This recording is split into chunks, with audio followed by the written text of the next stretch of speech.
Hey guys, Mr.BeetleBum here, and today's video is about the brand new T42 American Tier 8 Premium Tank. Should I get it? Should I not? Well, if you want to know if you want to get it, watch the video. Stand up or you die on your knees, beat down by the ones that you tried to appease. They can only take advantage of this what you allow. So you're gonna need to fight, and you better start now. Stand up or die on your knees, beat down by the ones that you tried to appease. They only take advantage of this what you allow. So you're gonna need to fight, and you better start now. You better stand up. It's time. You better stand up. Stand up. Stand up. Stand up. Stand up. Stand up. Stand up. Stand up.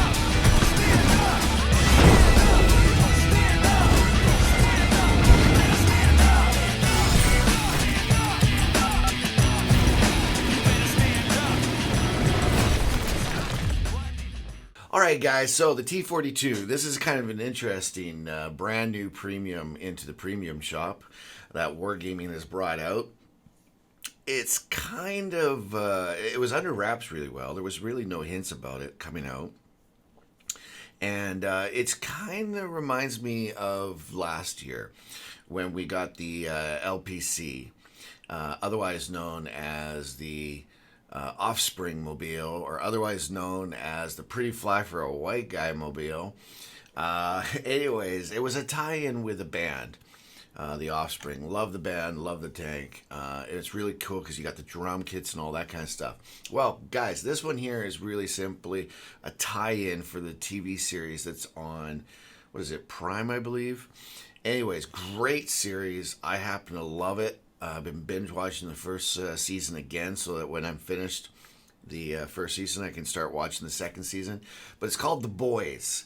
And what The Boys is basically you take, it's a story about superheroes and about how superheroes, when given all the power, can sometimes not be too super. I.e. they, kill people. And, we don't have to save them. That kind of stuff. I mean, the very first episode is, the main character, Huey, which is right here in the tank. There's Huey.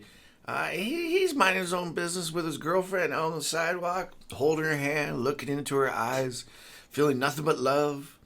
And all of a sudden, one of the supers, known as A-Train, a real fast guy, fastest guy on the face of the earth, apparently. Well, I think he was a little tweaked on something, and he was running down the street, and he... And needless to say, here's Huey hanging onto the two hands of his girlfriend, and blood and guts all over him. And it's one of those kind of things. It's taken from a comic novel, whatever you call those, graphic novels, I guess. And so it's very gory, very funny, if you don't mind dark humor. Great show. And it's basically about a bunch of non-superheroes trying to take on the superheroes that are bad. Very good show. It's in its second season now. And so what they've done is they've done a tie-in, and this is why you see Never Meet Your Heroes. The big ride, it's got the pictures of the good guys there. There is tons of stuff on this tank, and this is what makes this interesting, guys. There's tons of stuff on here that is referenced to the show. Right here, you can see there's handcuffs and leg cuffs. You might not know that at first, but Frenchie ended up making these for the Asian girl who's basically got superpowers. And she's held in that. And then there's the shoes that's all that's left over from one person getting killed. One person they kill, one of the supes they kill, they put him in a lead box so that the Superman kind of Homelander guy can't see them. And there's the little walkie-talkie that they use to blow the guy up. You got Mother's Milk, which is this character right here. Oh, yeah, the characters, by the way. There's Butcher, there's Huey, Frenchie, and Mother's Milk.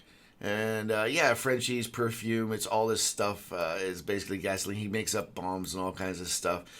Here's the drill that they try using to kill the super that is, he's called translucent, he's invisible, diamond skin. You got the torch. All these things are used, all the little dolls of the soups. I mean, guys, all over this, there's I think I counted 12 different things on here that are right out from the movie. It's pretty crazy, man. They did a really, really good job. Anyways, so that's what this is. Here's the characters right here. And I know that takes a while to explain, but that's what the movie, that's what the TV series is about, and that's what this tank is all about, man. You just see like tons of graffiti all over this saying no soups and all that. Now, let me tell you, first of all, I want to tell you about the package, then I want to tell you how the tank plays. The package is actually one of probably the better ones I've seen, and let me explain why. You guys know I'm not here to sell product for wargaming. I call them out on everything that I think is bad, but I'm a fair person. I also talk about things that I think are good. And the thing that attracted me to this right away was, quite frankly, was the deal. You get the tank itself, tier 8, medium. That alone is probably normally sold for the same price as what everything came up to. So what you got is you got your T42 here. You got the crew of the boys. These are the good guys. Now, guys, bear in mind, okay, be aware. They just come with 100% of Brothers of Arms. That's it. There's nothing else. Like when you're doing a campaign mission and you get your female crew member, that female crew member is going to have Brothers in Arms and one free perk, so that you can basically throw 6 cents on them and use them as a commander for whatever tank you want to start going up. And just bear in mind, you're not going to have that 6 cents. You got to start right from scratch. All it is you've got Brothers in Arms, so you got a little bit of a bonus going ahead as if you were just a fresh hitting 100% crew. Okay, so that's the case. Now, the other thing is you don't just get the good guys. If you want, if I click on this, you can go down. There's Homelander. He can be the captain, the commander. And then for Huey here, you can see Black Noir, another one of the soups. Frenchie gets A-Train, the guy I was just talking about who run through the girl and blew Huey's girlfriend up. Mother's Milk, you got the Deep. A real creepy kind of dolphin lover who's supposed to be, he's a fake Aquaman. But the point is, guys, is you get 2 crews. Okay, you can play the good guys or the bad guys, whatever you want. Not only do you get 2 crews, you also get this wicked 3D skin for the tank. And it doesn't end there. And it gets better. Not only do you get this real kick-ass 3D skin, but you also get 2 2D skins. So this is the 3D skin here. And then there's this skin here is the one for the soups. I like it. It's white. It's got all these nice colors in it. You can see all the soups all over it. Just, there's Homelander, there's A-Train, and they're just all over the place. Lady Maeve is in there as well. There's Lady Maeve right here. There's the Deep. And there's Black Noir. But anyways, that's what it looks like on the Renegade. Not bad. I kind of like it. I like the white rims and all that kind of stuff. And then there's this one here, which is the opposite. All dark. Dark, dark, dark, dark, dark. And this is the one that is for, there's Huey right, oh, can you see him right underneath there? Kind of hard to see him, but anyways, Huey and Mother's Milk and Frenchie. Frenchie's right there. Anyways, it's a little different, a little darker and whatnot, but still, it's nice. And here's the thing, guys, is you're getting a 3D skin for the tank that you got, plus 2 other 2D skins. You got 2 different crews, and you got the tank itself. Not bad in my books for the value of what it costs. I find it to be pretty darn good. Now, here's the only negatives that I got so far, okay? This tank seems to be what Wargaming is doing a lot of right now, making tanks or making medium tanks that are more range medium tanks. What do you mean by that? Well, it's real simple. If you try taking this out and leading the rush, you're going to get slaughtered. If you try getting in front of heavies or TDs by yourself without other armor around to hide behind, you're going to get slaughtered. I have played this thing now over 20 games, over 25 games actually, and I definitely am getting a feel for it now. I'm finding that basically you have to stay back at the beginning and then come in and try to flank after you've dwindled down some of the guns so that, you know, there's not so many tankers that can shoot at you. The tank's got really good accuracy. You're going to see up there here just a little bit of footage, how you can just basically go drive while you're shooting, driving, and then while you shoot, boom, and then maybe stop and boom, that kind of thing. Let it aim in a little bit and then just shoot. I gotta say the accuracy on this thing is really good. The concealment numbers are okay. It does get lit a bit. I'm getting up to I have almost 100% on everyone. I have 100% on 3 of the 4 crew members.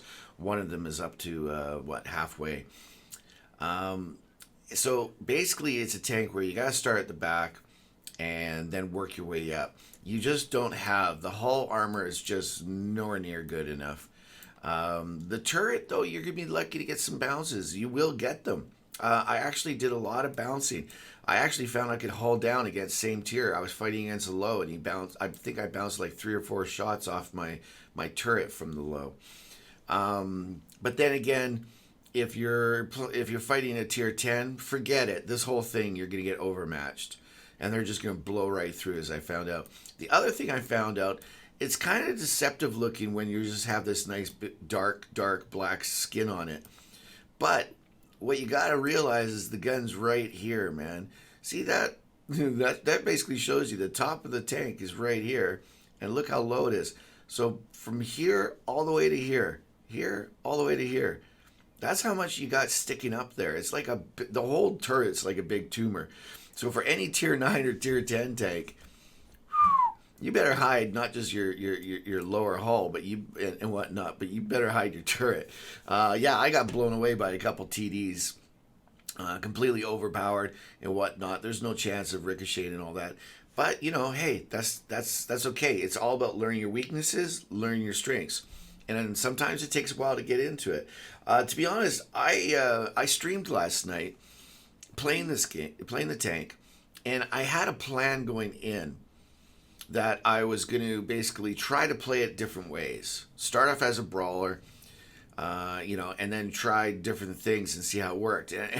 And thinking about that now, I'm thinking, yeah, I probably should have told the viewers last night on my stream that I was going to have, I had a strategy of like how I wanted to play. If they hear this, they're going to laugh because they're like, yeah, they're going to realize, yeah, that's exactly what he did. So what my plan was basically was to start up front, be a medium, flank, try to use your speed, which the speed's okay. With a turbo in it, it's nice, but without a turbo, yeah, it's not a fast tank. But yeah, I would try to use speed to get around tanks and whatnot, and tried to brawl and all that, and found out very quickly like that this is not a brawling tank. Then, as I kept going through it, I started going back and back and back, and I realized what I have right now as a build here is bounty vents, rammer, and gun lane drive.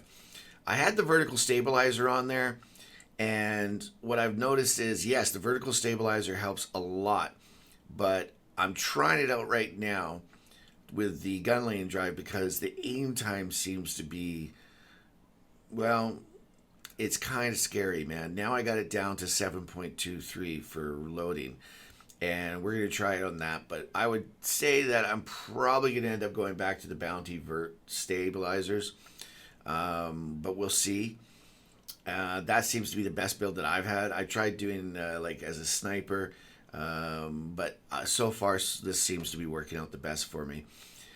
Definitely as a tank you want to hang out, not all the way at the back with the TDs, but 3/4 range kind of thing.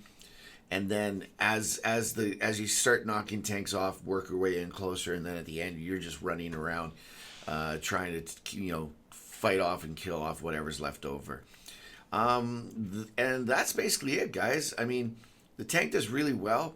It's got some, it will do some ricochets. It's got real good accuracy. It's got pretty good concealment. Be aware of how tall your forehead is here on the turret. And that's really about it, man. Go out and try it if you like it. If you don't want to buy a tank, don't do it. You don't have to. And it's pretty cool, man. I gotta say, I like what they've done here. Maybe it's because I'm a fan of the show, maybe not. But I gotta say, I definitely like the tank. So that's it, guys. Hope you enjoy it. And till the next time, Mr. BeetleBum,